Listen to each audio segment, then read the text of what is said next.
Friends, हमारे YouTube channel में आपका स्वागत है। दोस्तों, आज हम कैपेसिटर की इलेक्ट्रिक पोटेंशियल एनर्जी को देखेंगे, संधारित्र की विद्युत स्थितिज ऊर्जा को देखेंगे। तो इसके पहले हम किसी चालक की विद्युत स्थितिज ऊर्जा को देख लिए थे, जिसमें हमने उस चालक की धारिता C, चालक को आवेश देने के कारण उसमें उत्पन्न विभवांतर V के रूप में इस चालक के विद्युत स्थितिज ऊर्जा U =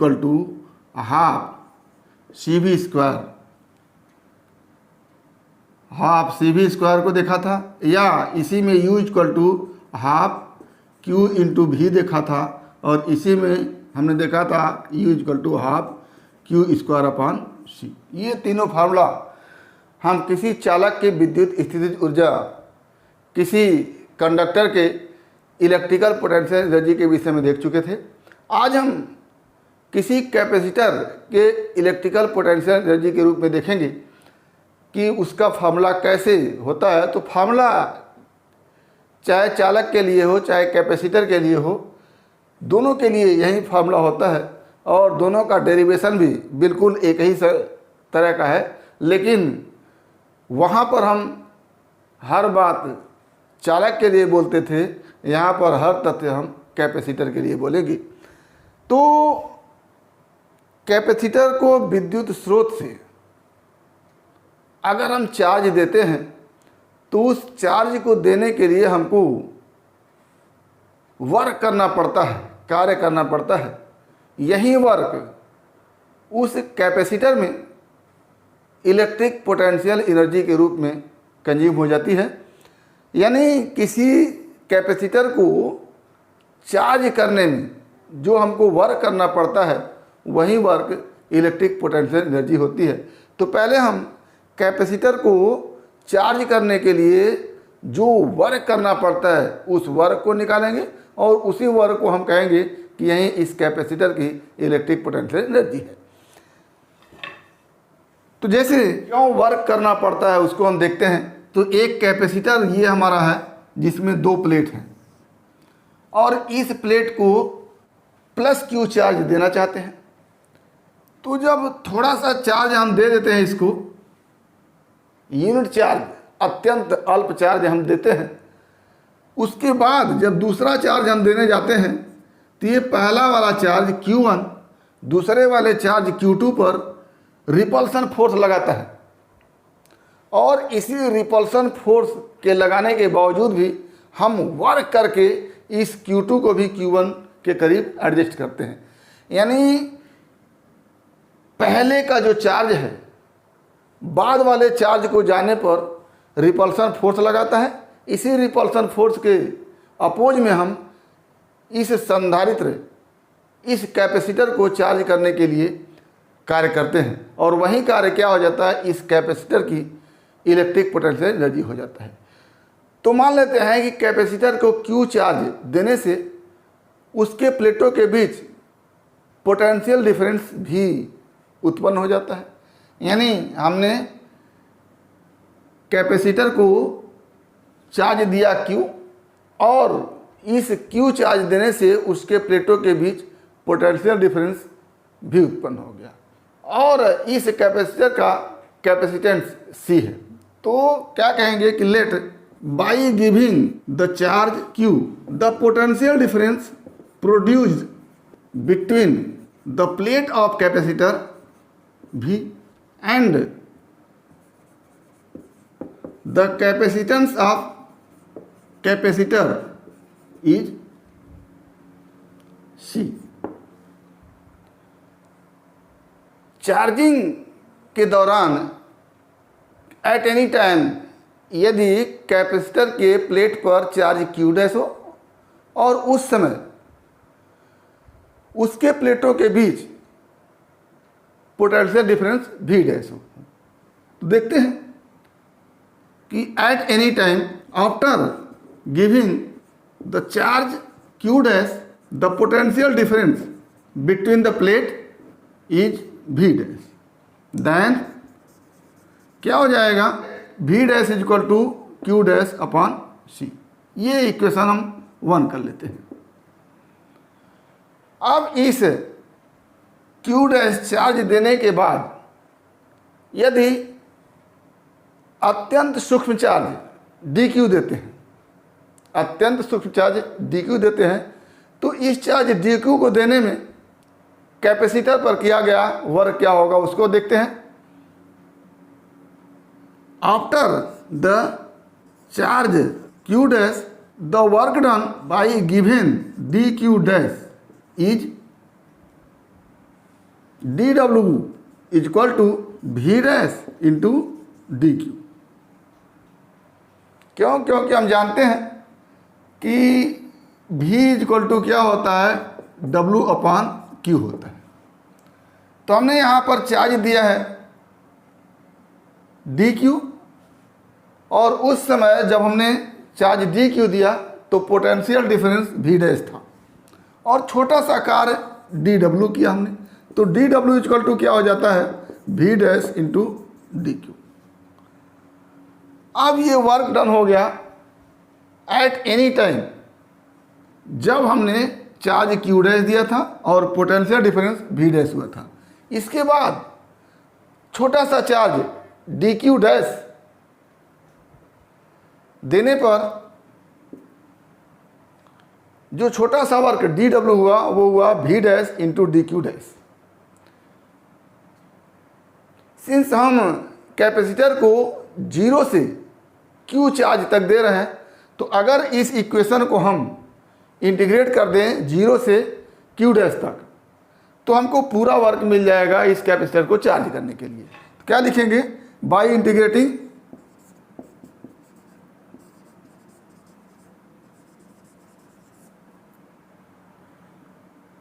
D W is equal to V dash D Q dash with respect to q up to the limit q dash is equal to 0 to q dash is equal to q। तो क्या हो जाएगा, work done in charging to capacitor up to q w is equal to integration 0 to q dw imply that w is equal to integration 0 to q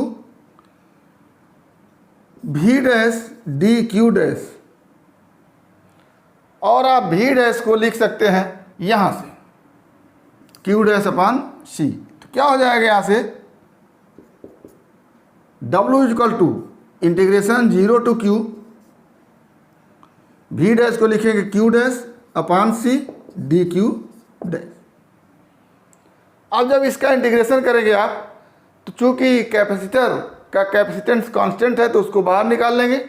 तो क्या हो जाएगा, W equal to 1 upon सी बाहर निकल गया, Q dash D Q dash.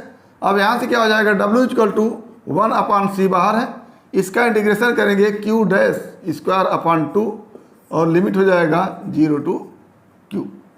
अब ये क्या हो गया, W equal to 1 upon c Q square upon 2, या कह लें W equal to 1 upon 2 Q square upon सी।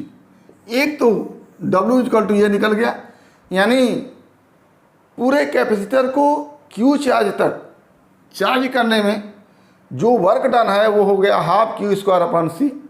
और आप पहले ही जान चुके हैं कि जितना वर्क हम कैपेसिटर को चार्ज करने में करते हैं वही वर्क क्या हो जाता है, कैपेसिटर में इलेक्ट्रिक पोटेंशियल एनर्जी हो जाता है। तो क्या लिखेंगे, since W equal to U क्या है, इलेक्ट्रिक पोटेंशियल एनर्जी है, देयरफॉर क्या हो जाएगा, U equal to half Q square upon c. ये हो गया। अब आप जानते हैं कि Q इक्वल टू क्या होता है, CV होता है। तो Q की जगह आप CV लिख दीजिए, तो क्या हो जाएगा, U equal to half C square V square upon C। और ये क्या हो गया, U equal to half CV square. तो एक ये हो गया और दूसरा ये हो गया। अब यदि प्लेटों के बीच वैक्यूम हो, डाई इलेक्ट्रिक कांस्टेंट ना लगा हो, तो ऐसी स्थिति में सी को क्या लिख सकते हैं, C0 लिख सकते हैं। और ऐसी स्थिति में पोटेंशियल डिफरेंस दोनों प्लेटों के बीच V0 लिख सकते हैं। क्या हो जाएगा, if there is no dielectric material between the plate. तो जब प्लेटों के बीच डाई इलेक्ट्रिक मटेरियल नहीं होता है तो ऐसी स्थिति में हम C को लिख देते हैं C0 और V को लिख देते हैं V0। तो क्या हो गया, then C tends to C0 and V tends to V0। तो U0 इक्वल टू क्या हो जाएगा, एंड यहाँ पर लिख दीजिए U टेंस टू U0। तो U0 इक्वल टू क्या हो जाएगा, हाफ C0 V0 स्क्वायर, और दूसरा हो जाएगा U0 equal to half Q0 square upon C। ये दो इक्वेशन बना। अब कभी कभी आपसे क्वेश्चन पूछा जाता है कि कैपेसिटर को चार्ज करने के पश्चात यदि उनके प्लेटों के बीच डाई इलेक्ट्रिक मटेरियल डाल दिया जाए तो उसकी ऊर्जा, उसकी पोटेंशियल एनर्जी पर क्या प्रभाव पड़ेगा। तो पहला केस बनता है कि by putting dielectric material after charging the capacitor but electric source is not disconnected, यानी कैपेसिटर को इलेक्ट्रिक सोर्स से जोड़ करके उसको चार्ज किया गया और इलेक्ट्रिक सोर्स को जोड़े हुए हैं अभी, लेकिन उसमें डाई इलेक्ट्रिक मटेरियल डाल रहे हैं। तो इस स्थिति में जब इलेक्ट्रिक सोर्स से कैपेसिटर के प्लेट को जोड़े रहते हैं तो पोटेंशियल डिफरेंस जो होता है वो कांस्टेंट होता है, क्योंकि इलेक्ट्रिक सोर्स लगा हुआ है, पोटेंशियल डिफरेंस अप्लाई है उसमें। तो क्या लिखेंगे, ऐसी स्थिति में V0 इज कांस्टेंट। तो जब V0 कांस्टेंट रहता है तो ये वाला फार्मूला हमारा लग जाता है। प्लेटों के बीच अप्लाइड पोटेंशियल डिफरेंस कांस्टेंट होगा, क्योंकि विद्युत स्रोत, क्योंकि इलेक्ट्रिक सोर्स जो है अभी कनेक्ट में है, और कनेक्ट में है तो ये अप्लाइड पोटेंशियल होगा V0, वो कांस्टेंट रहेगा। तो ये वाला फार्मूला लगाएंगे तो क्या हो जाएगा, U। अब डाई इलेक्ट्रिक मटेरियल उसमें डाला जा रहा है तो U0 की जगह कुछ और पोटेंशियल एनर्जी हो जाएगी, उसको U लिखेंगे, U इक्वल टू हाफ। और डाई इलेक्ट्रिक मटेरियल डालने से कैपेसिटर का कैपेसिटेंस बदल जाता है, वो क्या हो जाता है KC0 इंटू V0 इसका। अब ये क्या हो जाएगा, implies that K into U0। ये क्या हो गया, K से अगर गुणा कर दें तो हाफ C0 V0 स्क्वायर ये है। अब क्या हो गया यहाँ से, अब U इक्वल टू आप क्या लिख सकते हैं, KU0, यानी जब वैक्यूम था, प्लेटों के बीच डाई इलेक्ट्रिक मटेरियल नहीं था, तो ऐसी स्थिति में जो पोटेंशियल एनर्जी कैपेसिटर की थी उसका K गुना हो जाता है तब जब उसके प्लेटों के बीच डाई इलेक्ट्रिक मटेरियल डाल देते हैं। यानी क्या हो गया, potential energy increase by K times, ये हो गया। अब दूसरा केस आता है कि डाई इलेक्ट्रिक मटेरियल प्लेटों के बीच रखा जाता है, लेकिन इस सेल को डिस्कनेक्ट कर दिया जाता है। जब सेल को आप डिस्कनेक्ट कर देंगे तो जितना चार्ज इस पर है उतना ही चार्ज रह जाएगा, और यहाँ पर चार्ज क्या हो जाएगा, कांस्टेंट हो जाएगा। तो क्या लिखेंगे, by putting the dielectric material between the plate of capacitor and electric source is disconnected, यानी इलेक्ट्रिक सोर्स को डिस्कनेक्ट कर दिया जाता है, ये हटा दिया जाता है।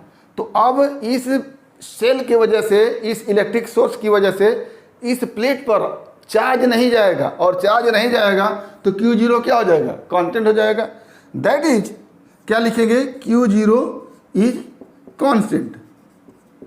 और जब Q0 कांस्टेंट होगा तो ऐसी स्थिति में ये वाला फार्मूला आप लगा देंगे, क्या हो जाएगा, अब क्या हो जाएगा, नाउ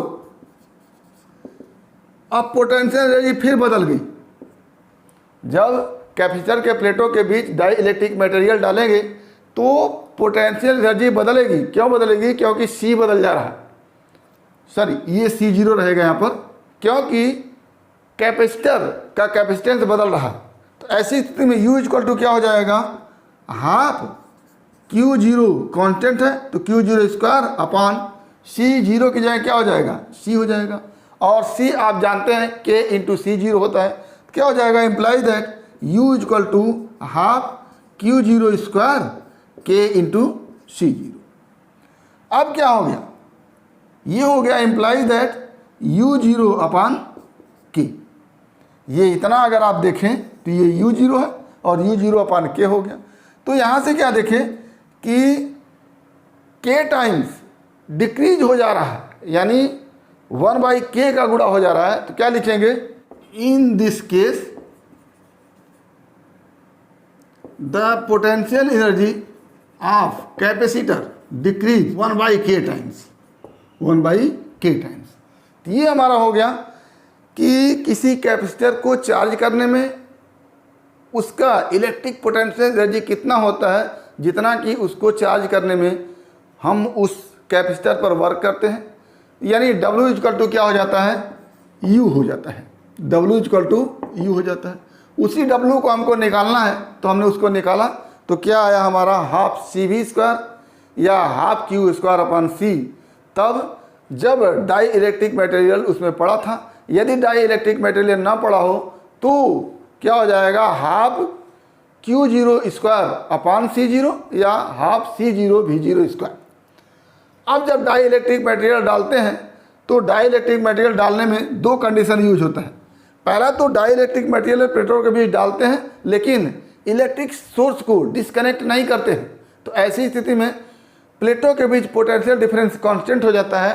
तो यहाँ पर फार्मूला लगा देते हैं U equal to half C0 V0 square में V0 कांस्टेंट होता है, C0 बदल करके K C0 हो जाता है।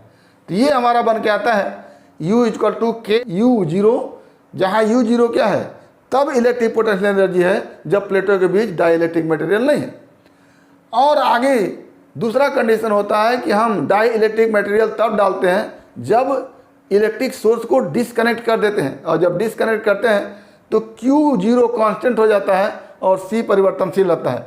तो Q0 जब कांस्टेंट होता है U0 equal to half Q0 square C0 में C0 की जगह K C0 रखते हैं, और जब K C0 रखते हैं तो जो इलेक्ट्रिक पोटेंशियल एनर्जी होती है वो पहले से 1/K गुना कम हो जाती है। तो ये हमारा हो गया किसी कैपेसिटर को चार्ज करने में उसकी इलेक्ट्रिक पोटेंशियल एनर्जी कितनी होती है, और यदि उसके प्लेटों के बीच डाई इलेक्ट्रिक मटेरियल डाल दिया जाता है तो उसकी इलेक्ट्रिक पोटेंशियल एनर्जी कैसे कम होती है और कैसे अधिक होती है।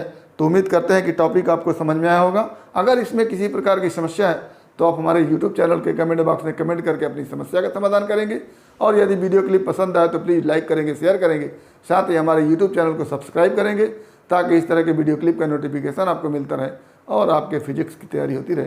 तो आज बस इतना ही। अगला टॉपिक अगले वीडियो क्लिप में एक बार फिर आपके भविष्य के लिए बेस्ट ऑफ लक। धन्यवाद।